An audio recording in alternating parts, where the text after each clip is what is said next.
Hello and happy Tuesday, which is of course my book reviews day. And today I want to talk to you about The Miniaturist by Jay Bonansinga. This was the 8th title in Cemetery Dance's signature series. I should specify this series is not a series of sequels, so you do not have to read the first 7 to enjoy this.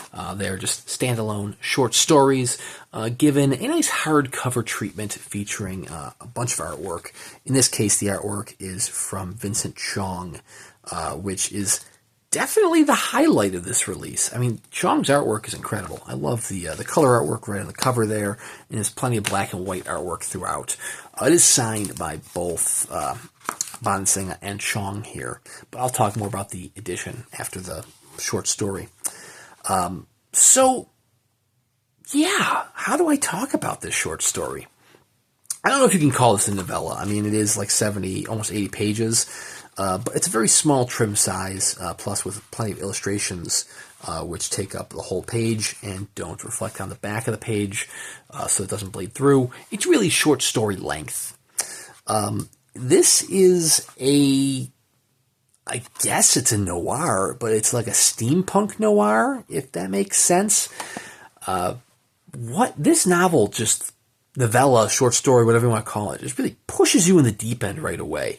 This is a world in which, like, magic, good magic, evil magic, elvish magic, all exists. Wiccan magic. And, its protagonist, Eva Strange, who is known by Sevens, which is her serial number, is investigating a murder. What's strange about the murder is that she finds on the body a very small miniature statue of herself.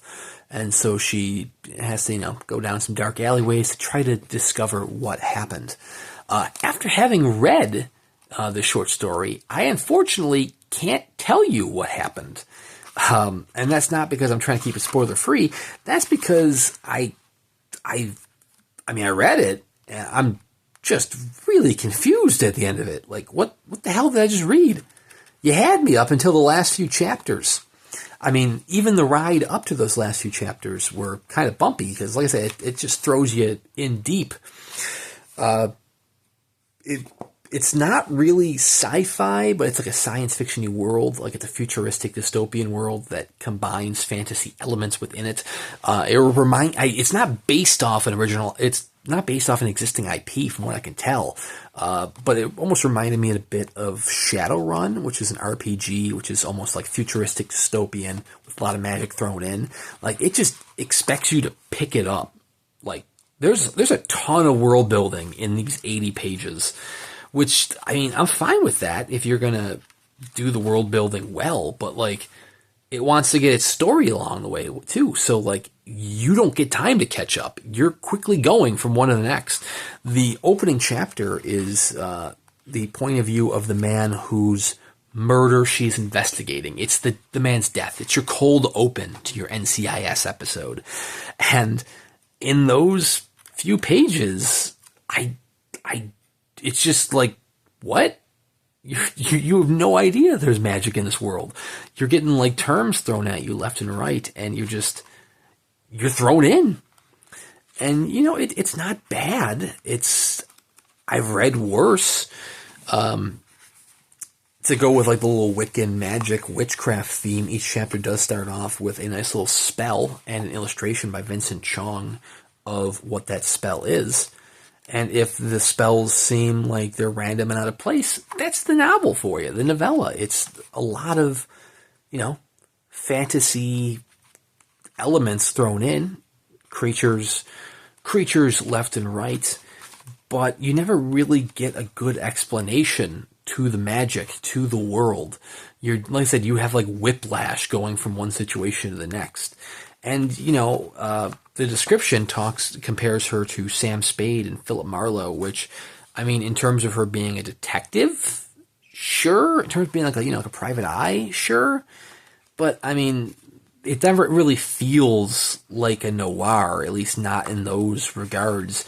I mean, it doesn't have too many noir elements other than her, investigating a murder. It felt more like a fantasy, dystopian, cyberpunk, fantasy punk, steampunk sort of world with a little bit of noir thrown in. But really, the main confusion here is in the end, where what?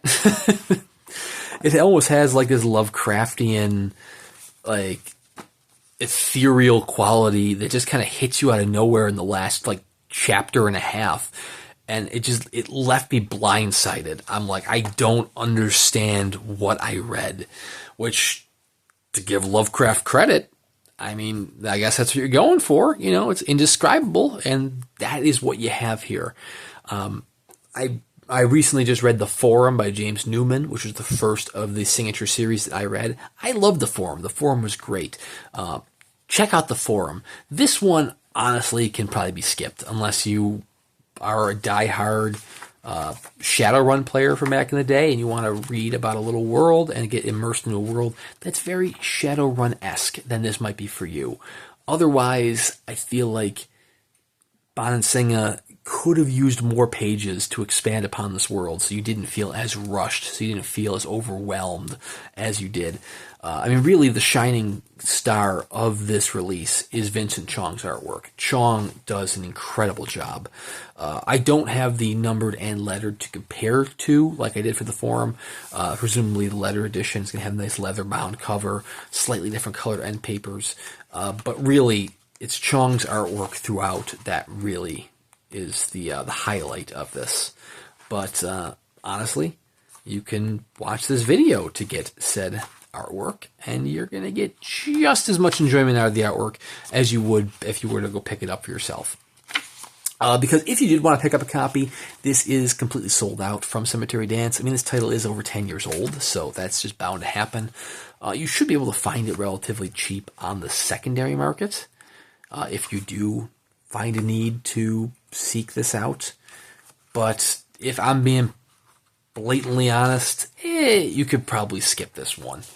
But anyways, I will be back next Tuesday for another book review where I do Until the Last by Mike Shackle. Very much looking forward to that one, so please consider subscribing to the channel. Plenty of other unboxing videos in between all of those to hold you over. So anyways, thank you very much for watching. Check out Cemetery Dance. When they do publish their titles, they've been kicking ass, and they have been kicking ass on the paperback front lately. Like I said, the signed editions have been a little sparse, to say the least, but you know, they're fine enough editions when you get them, but the paperback line's been superb. But anyways, thank you for watching. We'll see you around next time.